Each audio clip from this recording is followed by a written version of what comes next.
അസ്സലാമു അലൈക്കും വറഹ്മത്തുള്ളാഹി വബറകാതുഹു. ബിസ്മില്ലാഹ് അൽഹംദുലില്ലാഹ് വസ്സലാത്തു വസ്സലാമു അലാ റസൂലില്ലാഹ് വഅലാ ആലിഹി വസഹ്ബിഹി വമൻ ഇഹ്തദാ ബിഹുദാഹ് അമ്മാ ബഅദ്. അറബി ഭാഷയിലെ വളരെ പ്രധാനപ്പെട്ട മൂന്നക്ഷരങ്ങളാണ് ദ്വാദ്, വാ, തഫ്ഖീം ചെയ്യപ്പെട്ട ലാമ്.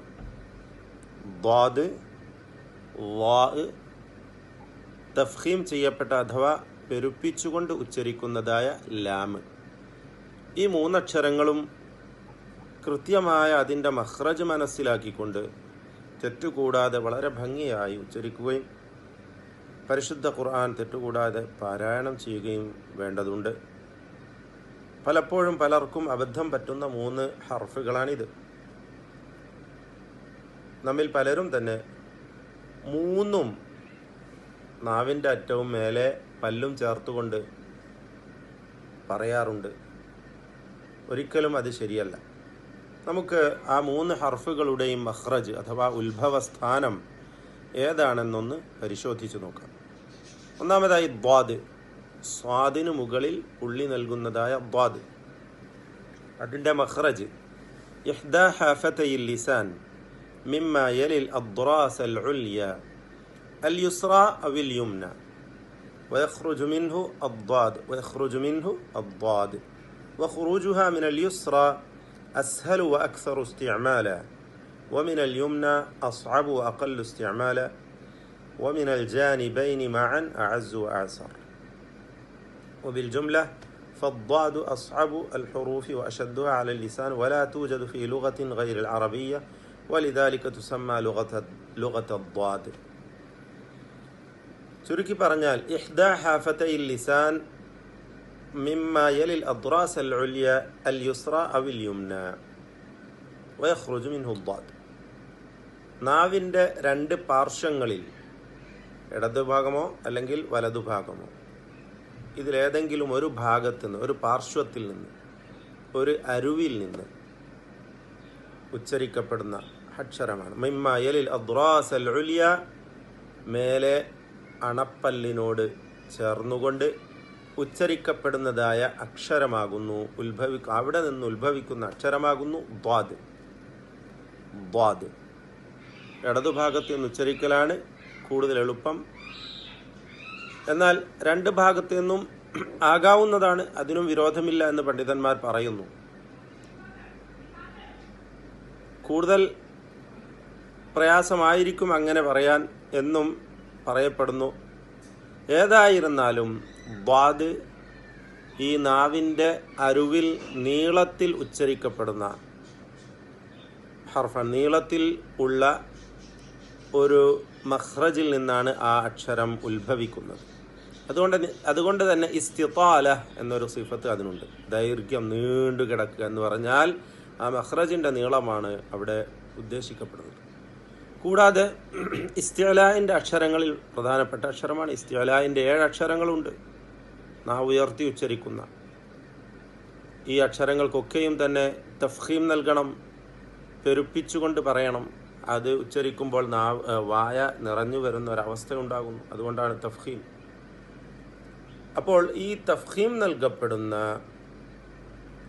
കൂടുതൽ ശ്രദ്ധിച്ചുകൊണ്ട് നാവിൻ്റെ അരുനീളത്തിൽ കിടക്കുന്നതായ ഒരു മഖ്റജിൽ നിന്നും ഉത്ഭവിക്കുന്നതായ ഒരു അക്ഷരമാണ് ദ്വാദ്. ദ്വാദ് അതിന് സുക്കൂൻ നൽകി അദ് എന്ന് പറഞ്ഞു നോക്കാം. ഇനി ശദ്ദ് നൽകിക്കൊണ്ട് നാം സൂറത്തുൽ ഫാത്തിഹയിൽ ദിനേന പാരായണം ചെയ്യുന്നു. വലദ്ദാല്ലീൻ,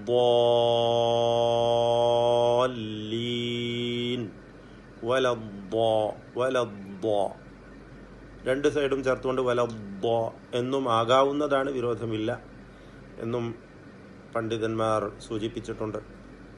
ഇടതുഭാഗത്ത് നിന്നാണ് കൂടുതൽ നല്ലത്, വലദ്ദാല്ലീൻ. എന്നാൽ പലപ്പോഴും പലർക്കും തെറ്റുപറ്റാറുള്ളത് അതിൻ്റെ മഖ്റജ് മനസ്സിലാക്കുന്നിടത്ത്, അതിൻ്റെ ഉച്ചാരണം ശരിയായ വിധത്തിൽ നിർവഹിക്കുന്നിടത്ത്, അതായത് നാവും മുൻപല്ലും ചേർത്തുകൊണ്ട് വലദ്ദാല്ലീൻ എന്നൊക്കെ പറയും. തെറ്റാണത്, വലദ്ദാല്ലീൻ അങ്ങനെ ഒരിക്കലും പറയരുത്. അക്ഷരം തന്നെ മാറിപ്പോവുകയാണ്. അങ്ങനെ നമ്മൾ മുൻപല്ലും നാവും ചേർത്തുകൊണ്ട് ഉച്ചരിക്കരുത്, മറിച്ച് നാവിൻ്റെ സൈഡാണ് മഖ്റജ്, ദ്വാദിൻ്റെ മഖ്റജ് എന്ന് മനസ്സിലാക്കണം. ഇൻഷാ അല്ലാഹ് കൂടുതൽ ഉദാഹരണങ്ങൾ നമുക്ക് പറയാം. രണ്ടാമത്തെ അക്ഷരം നാവിൽ നിന്ന് തന്നെ ഉച്ചരിക്കുന്ന മറ്റൊരക്ഷരമാണ് ലാം. ലാം പറയാൻ എല്ലാവർക്കും അറിയാം. അൽ, ലാ ഇലാഹ ഇല്ലല്ലാഹ്, ലാ ഇലാഹ ഇല്ലാ ഹുവ. ഇതിലൊക്കെ ലാമാണ് ഉച്ചരിക്കുന്നത്, യാതൊരു പ്രയാസവുമില്ല. എന്താണ് അതിൻ്റെ മഖ്റജ്? അദ്നാ ഹാഫത്തിൽ ലിസാൻ ഇലാ മുൻതഹാഹ മഅ മാ യുഹാദിഹ മിനൽ ലിസ്സൽ ഉലിയ. മേലെ അണപ്പല്ലിനോട്, മേലെ അണ്ണാക്കിനോട്, മേലെ അണ്ണാക്കുമായി ചേർത്തുകൊണ്ട് നാവിൻ്റെ അറ്റത്ത് നിന്നും വരുന്ന ഒരു അക്ഷരം. ആ നാവിൻ്റെ അഗ്രവും മേലെ അണ്ണാക്കും, നാവിൻ്റെ സൈഡിൻ്റെ അറ്റം, അത് മേലെ അണ്ണാക്കിൽ ചേർത്തുകൊണ്ടാണ് ല എന്ന് ഉച്ചരിക്കുന്നത്. ല, അൽ, അൽ. ലാമ പറയാൻ യാതൊരു പ്രയാസവുമില്ല, എല്ലാ ഭാഷയിലും ഉച്ചരിക്കുന്ന അക്ഷരമാണ്. പക്ഷേ അതിന് തഫ്ഖീം വരുമ്പോഴാണ് പ്രശ്നം. പെരുപ്പിച്ചുകൊണ്ട് ആ ലാമിനെ ഉച്ചരിക്കുമ്പോൾ അൽ, അൽ, അൽ എന്നതിന് തഫ്ഖീം കൊടുക്കുമ്പോൾ അല്ലാഹു എന്ന കലിമത്തുൽ ജലാല അല്ലെങ്കിൽ ലഫ്ളുൽ ജലാല, മഹത്വത്തിൻ്റെ നാമം, മഹത്വത്തിൻ്റെ പദം, ആ നാമം, അതിൽ എന്ന് പറഞ്ഞാൽ അള്ളാഹുവിൻ്റെ ഇസ്മുൽ ജലാല, കലിമത്തുൽ ജലാല, ലഫ്ളുൽ ജലാല എന്നൊക്കെ പറയുന്ന അള്ളാഹു എന്ന് പറയുന്ന ആ പദം, അതിലുള്ള ലാമിനാണ് തഫ്ഖീം ഉണ്ടാവുക. അല്ലാഹു, അല്ലാഹു എന്ന് പറയുന്ന ആ ശബ്ദത്തിന് ഒരു തഫ്ഖീമും കൂടി ചേരുന്നു എന്ന് മാത്രം. മഖ്റജിൽ യാതൊരു മാറ്റവും സംഭവിക്കുന്നില്ല. അല്ലാഹു, അല്ലാഹു അല്ല, മറിച്ച് അൽ. മഖ്റജിൽ യാതൊരു മാറ്റവുമില്ല. പക്ഷേ രണ്ടാമത്തേതിൽ തഫ്ഖീമുണ്ട് എന്ന് മാത്രം പെരുപ്പിച്ചു പറയണം. അല്ലാഹു. ഇതൊരിക്കലും അള്ളാഹു എന്ന് നാവും മുൻപല്ലും ചേർത്തുകൊണ്ട് പറയരുത്, തെറ്റാണ്. അള്ളാഹു അല്ല, അല്ലാഹു, അല്ലാഹു, അല്ലാഹു. ഖുൽ ഹുവല്ലാഹു അഹദ് അല്ലാഹു സ്വമദ്. നമസ്കരിക്കുമ്പോൾ അല്ലാഹു അക്ബർ, അല്ലാഹു അക്ബർ. അള്ളാഹു പറയരുത്, തെറ്റാണ്, തെറ്റാണ്, തെറ്റാണ്. ഇന്നു മുതൽ നാം തിരുത്തുക. അല്ലാഹു അക്ബർ. മൂന്നാമത്തെ അക്ഷരം തറഫുൽ ലിസാൻ മഅ അത്റാഫി സനായൽ ഉലിയ. നാവിൻ്റെ അറ്റം മേലെ മുൻപല്ലുകളുടെ അറ്റവുമായി ചേർന്നുകൊണ്ട് അവിടെ നിന്നാണ് വാ വരുന്നത്. ത്വാഇന് പുള്ളി നൽകിയാലുള്ള വാ. അതിൻ്റെ കൂടെ തന്നെയാണ് ദാലും സാഉം. ഈ മൂന്നക്ഷരങ്ങളും ആ മഖ്റജിൽ നിന്ന് ഉത്ഭവിക്കുന്നവയാണ്. വാ, ദാല്, സാ. അപ്പോൾ വാ അല്ലേ? ഒമാലിദ്ദാലിമീന. ത്വാഇന് പുള്ളി നൽകിയാലുള്ള വാ ആണ് പറയുന്നത്. ഒമാലിദ്ദാലിമീന. അപ്പോൾ അവ്വാലിമൂൻ അത് പറഞ്ഞ് ആവർത്തിച്ച് പറഞ്ഞ് പരിശീലിക്കണം. ഇനി ഇവ അടുത്ത് വന്നിട്ടുള്ള ചില വചനങ്ങൾ, പരിശുദ്ധ ഖുർആനിലെ ചില വചനങ്ങൾ, ദ്വാദും വാഉം ഒരിക്കലും മാറിപ്പോകരുത്. ദ്വാദ്, സ്വാദിന് പുള്ളി നൽകിയാലുള്ള ദ്വാദ്, വലദ്ദാലീനിലൊക്കെയുള്ള ദ്വാദും വാഉം ഒരിക്കലും മാറിപ്പോകരുത്. സൂറത്തുൽ ഫുർഖാൻ 27-ാമത്തെ വചനത്തിൽ വയൗമ യഅദ്ദു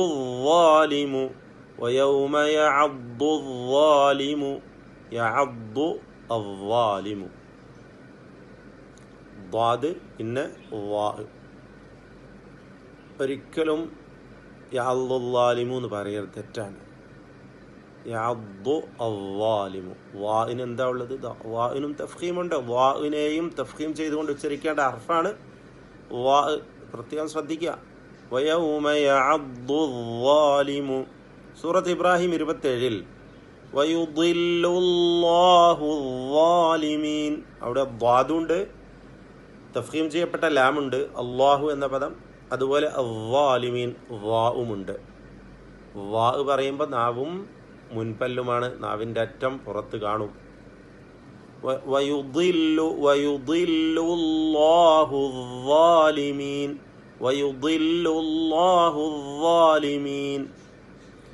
സൂറത്തുൽ ഖിയാമ 22 23. വുജൂഹു യൗമഇദിൻ നാദിറഹ ഇലാ റബ്ബിഹാ നാദിറഹ.